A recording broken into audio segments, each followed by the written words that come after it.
माशाअल्लाह।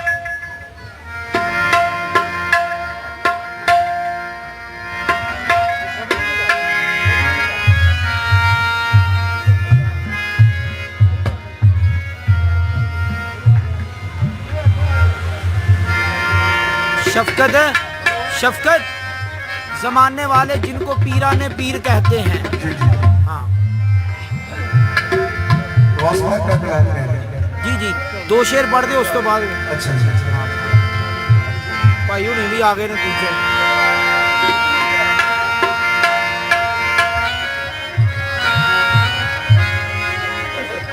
जनाब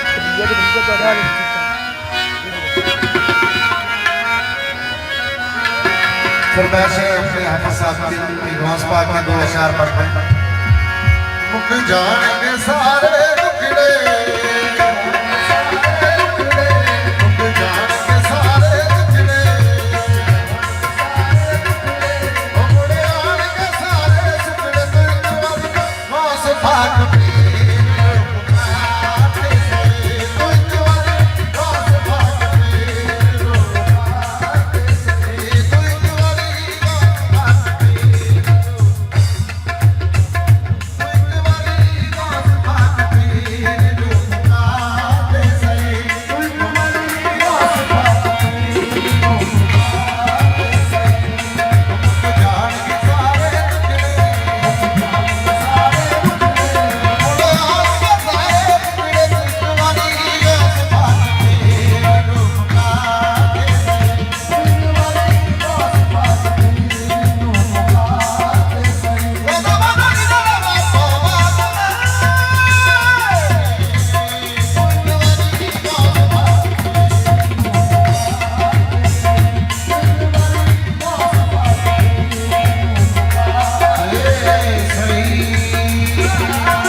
की महफिल है, तो मैं स्पेशली सैयदों के एहतराम के लिए बंद करता हूँ।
शास्त हुसैन का बोले बोल के दसिया मुईनुद्दीन ने गलहक दिए बोल के कर एहतराम सैयदा का, कर एहतराम सैयदा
शहर कलंदर शहनशाह के उसके पास जाना